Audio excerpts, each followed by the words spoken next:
Président, Monsieur le Premier ministre, dans votre dernière intervention télévisée, vous avez souligné, je cite, « Je ne ciblerai pas une catégorie de Français à l'exclusion des autres », en parlant de l'effort demandé aux Français pour trouver vos 40 milliards d'économies. Pourtant, nous constatons sur le terrain que vous ciblez encore une fois les collectivités locales et leurs habitants les moins riches. Lors de la construction budgétaire 2025, par exemple, vous avez diminué la mission politique de la ville.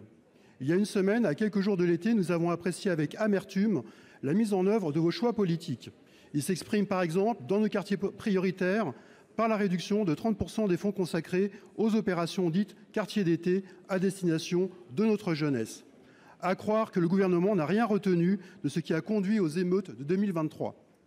On comprend mieux cependant pourquoi le comité interministériel des villes a été sans cesse reporté jusqu'à une possible date début juin et que la récente conférence financière des territoires ait accueilli fraîchement vos propositions. Il est en effet difficile de justifier une telle décision auprès des élus locaux sans que ces derniers ne se sentent à nouveau abandonnés. Je n'ose également évoquer ici le retour sur les dossiers de subventions liés aux récentes catastrophes naturelles, où nous notons que l'État participe à hauteur de moins de 20% des coûts nécessaires à la reconstruction. Qui va donc payer? De même, que dire de la TVA sociale pour refinancer la sécurité sociale? À l'heure où les Français font déjà des efforts majeurs pour survivre face à un contexte économique des plus moroses, vous estimez qu'il faut contribuer encore davantage par le biais d'une TVA sociale, l'un des impôts les plus injustes puisque le moins riche y contribue davantage que les autres. Monsieur le Premier ministre, voici ma question. Vous souhaitez une prise de conscience des Français à l'heure où nos collectivités et leurs habitants les moins riches sont les cibles de vos coupes budgétaires. De quelle prise de conscience parlez-vous?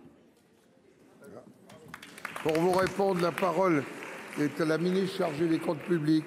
Merci Monsieur le Président. Monsieur le Sénateur, la prise de conscience, c'est d'abord de nous dire que collectivement, aujourd'hui, nous paierons bientôt plus de charges d'intérêt que de politique pour nos enfants et pour l'éducation. La prise de conscience, c'est de dire que notre souveraineté, à la fois géopolitique, notre souveraineté en tant qu'État, est indissociable de notre souveraineté financière. La prise de conscience, c'est que tous les Français sont concernés par nos comptes publics, puisque tous les Français sont liés par nos finances publiques. Nous sommes tous liés parce que nous sommes tous contribuables, et nous sommes tous liés parce que nous sommes tous bénéficiaires. Tous bénéficiaires de notre sécurité sociale pour nous soigner. Tous bénéficiaires de l'éducation nationale pour éduquer nos enfants.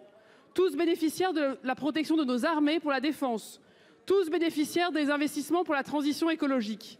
Et donc nous avons tous intérêt à ce que nos services publics fonctionnent mieux. Nous avons tous intérêt à ce que chaque euro d'argent public soit utilisé là où il est le plus utile et pas là où on a l'habitude de trouver des euros publics. Nous avons tous intérêt à ce que notre dépense n'augmente pas plus vite que notre croissance. Bref, nous avons tous intérêt à ce que ces comptes publics soient des comptes solides et soient des comptes qui nous permettent d'envisager l'avenir en ayant des marges de manœuvre et pour qu'en tant que nation et en tant que démocratie, vous, parlementaires, vous puissiez faire des choix qui ne soient pas des choix sous la contrainte. Vous avez évoqué le sujet des collectivités locales. Notre objectif avec le Premier ministre, il est simple.